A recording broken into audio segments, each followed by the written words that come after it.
When you look online, there's a lot of decision-making strategies, like the 3C, rational decision-making method, and the SWOT analysis, cost-benefit analysis, perspective shifting techniques, 10-10-10 rules, and so many of them. More decision-making processes. But let's think a little bit differently and do things a little bit better. Better in the way of sustainable changes when it comes to decision making. So, what's the primary beef that I have with these decision making processes?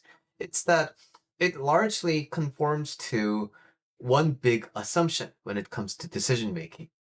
It's that this decision is important, and therefore, we need to make a good decision. You might be wondering, well, isn't that kind of true? Aren't important decisions important because they are, like big decisions that either lead to a big good result or a big bad result? That's true. But let's think about the long-term consequences of thinking in that kind of a line.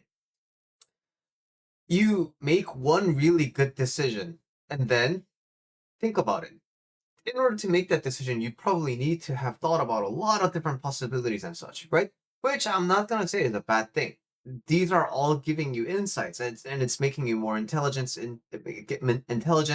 It's giving you more, knowledge. But the thing is, the knowledge that we obtain and the experience that we gain is separate from the emotional experiences that we go through when we make these decision making processes. But think about it.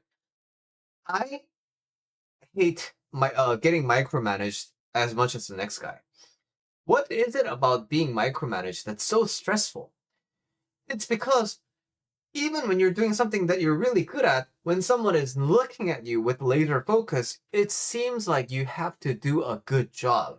You don't want to feel embarrassed. You don't want to mess up. So even if it's a trivial thing that you do every day without thinking about it, when there is pressure that you need to do well, otherwise you're going to be seen as a buffoon, then things start mattering a lot more. You get stressed more, and then that impacts your performance. So yes, with the 3C strategy, with the 10-10-10 decision making process, could you make a good decision? Yes, of course. There, I mean, if I'm thinking about it and looking at it, they're not bad strategies. They're good. But we're not looking at the consequence to the human mind experiencing that decision making process. So think about it. You make one decision, but the thing is, life is full of decisions, right? So you're gonna have to constantly make these big decisions. But what happens when you don't know how to engage with these decisions from an easeful mind? You're always going to be stressed at decision making. And guess what? Despite our best efforts, sometimes life is gonna throw a curveball at us. So, despite our best estimations and approximations, we're gonna end up making a bad decision based on what happens in the future.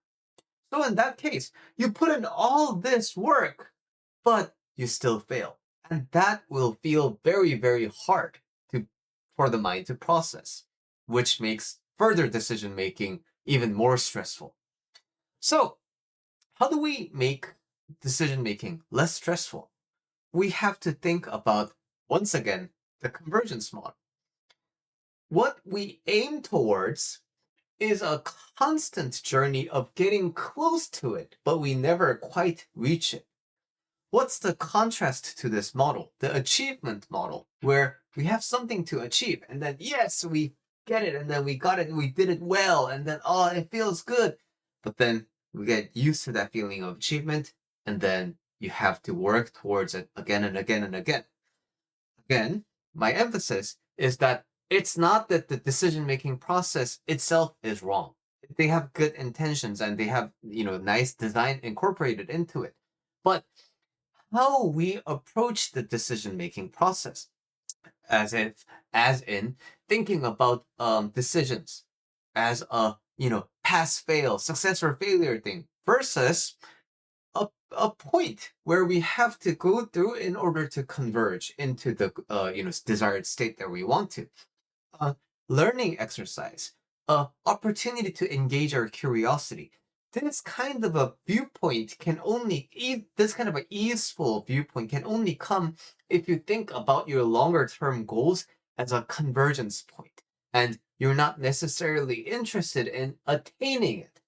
You're more interested in going through the journey of getting closer to it one step at a time. So if you have a decision you want to make, you have to and that decision making process is stressful. You have to think about what part of this is the big deal. What part of this is me trying to do a good job? What part of me is thinking that this is a big deal for me? And when you have that isolated, how do we translate that achievement model into something that we can call the convergence